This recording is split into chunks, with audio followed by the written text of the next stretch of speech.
a presença do professor Milton Schwantes conosco hoje, numa banca de qualificação do Fernando, que aqui está, né?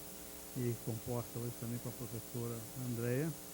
E nós quisemos então aproveitar a presença do professor Milton para nos brindar com um pouco do seu conhecimento na área de judaísmo, né? Ele que vem há um bom tempo trabalhando nessa área, atualmente atuando na Universidade Metodista de São Paulo, de São Bernardo, de São Paulo. É São Paulo, né? Isso. O nome é São Paulo, mas a localidade é São Bernardo do Campo, não é?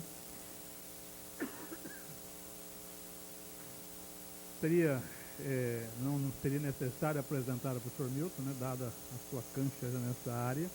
A sua produção é bastante ampla, né, em língua portuguesa, em língua inglesa, em língua alemã.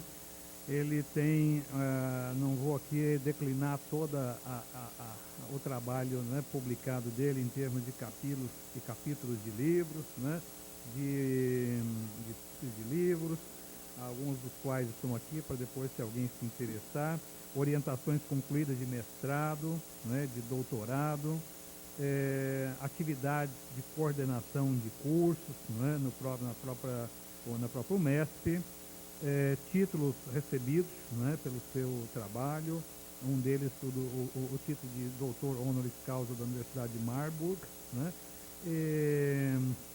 e eu gostaria de destacar aqui que o seu orientador, não é, no das Recht, né, Der Armen, né, o direito do pobre, teve nada mais nada menos como seu orientador, o professor Walter Hans Wolff, né? Então eu acho que nós temos muita coisa do Wolff traduzida também para o português. O tema que o professor vai desenvolver, então, seria um pouco do profetismo no Oriente Próximo, né? E dando aí, quem sabe, algumas pinceladas mais próximas no texto do Oséias, tá certo? Então, com vocês, o professor Milton, nós teremos aqui uma primeira parte da sua fala e depois um tempo de interlocução com ele, tá? Vocês terão a oportunidade, querendo, de participar então dessa nossa atividade. Agradecemos a presença dos alunos e de amigos aí da cidade, né, que acorreram ao nosso convite. Boa noite, então vamos à palavra do professor Milton. Eu agradeço muito, professor. Eu sinto muito sensibilizado de poder estar esse dia de hoje aqui na universidade e haver participado do exame de qualificação de uma dissertação, foi muito bonita, e de poder participar com vocês essa noite. Muito obrigado pela gentileza do convite. Eu fiquei muito, muito emocionado.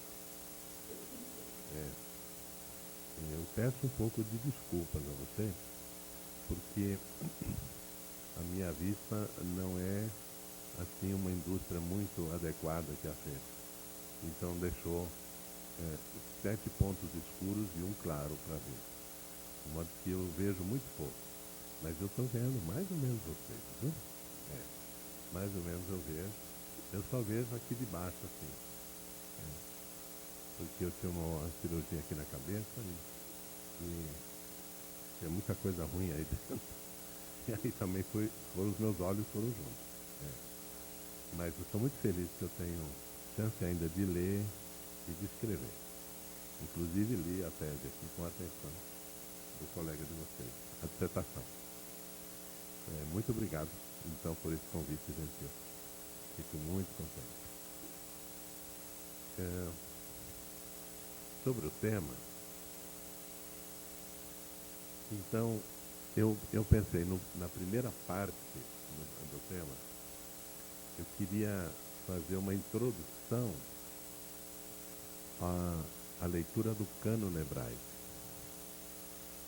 sob uma determinada condição de interpretação.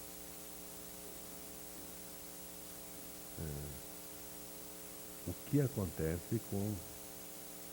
aconteceu com o cânon profético no pós-exílio, sob as condições do imperialismo persa e grego e romano, mas o romano não chegou a ser propriamente central para essa transformação que o cânon bíblico recebeu e que trouxe a profecia, que é a parte mais importante na Bíblia, trouxe a profecia até os dias de hoje.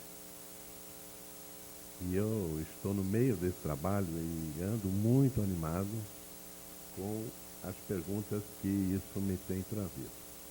Logo que nós tivermos olhado algo sobre o cânon, eu queria fazer algumas considerações sobre um dos únicos textos que não foi alterado nesse processo de ressignificação da profecia. Então, a profecia é, sem dúvida, nos documentos hebraicos, a parte mais importante. Porque ela está no centro, entre uma primeira parte que se dedica às leis, à Torá, e uma terceira parte que se dedica aos escritos, que são um documento que foi concluído que foi colecionado e concluído mais ou menos no ano 70 depois de Cristo. A última parte do cânon hebraico é relativamente recente e coincide com a época do Novo Testamento. Então, enquanto o Novo Testamento se formatava nas suas primeiras definições, a cultura hebraica consolidava os escritos e definia quais são e em que ordem devem ser lidos. O cânon hebraico está concluído em torno do ano 200, porque em Jesus Sirac, os profetas são citados,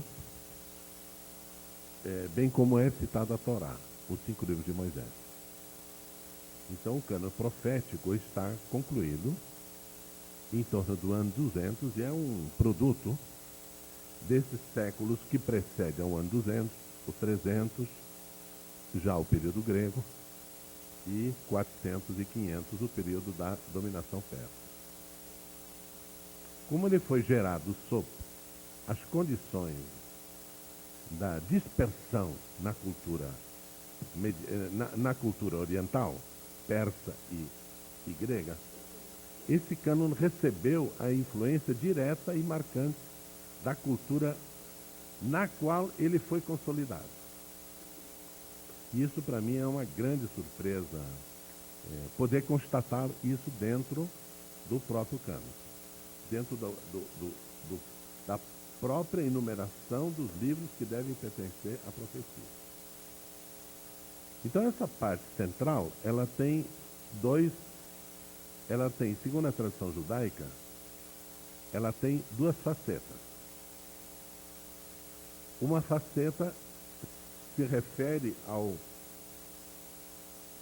aos profetas que nos empurram, ou como diz o termo hebraico, os profetas de trás. Os profetas que nos empurram para frente. E tem uma outra parte que eles chamam dos profetas anteriores, aqueles que estão à nossa frente, portanto, os que nos puxam para o horizonte, os que caminham conosco para o horizonte da história. Os profetas que estão de trás são aqueles que estão concluídos em 550, em pleno exílio na Babilônia. E termina com o livro dos Reis, número 25, capítulo 25. Nesse capítulo 25 é relatado que o rei que fora deportado para a Babilônia, Jeconias, que ele é liberto de uma prisão mais segura na qual ele estava e pode circular em uma certa área dos palácios mesopotâmicos.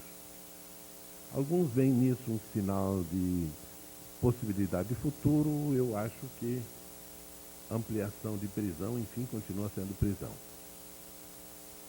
Portanto, o rei está em cadeia.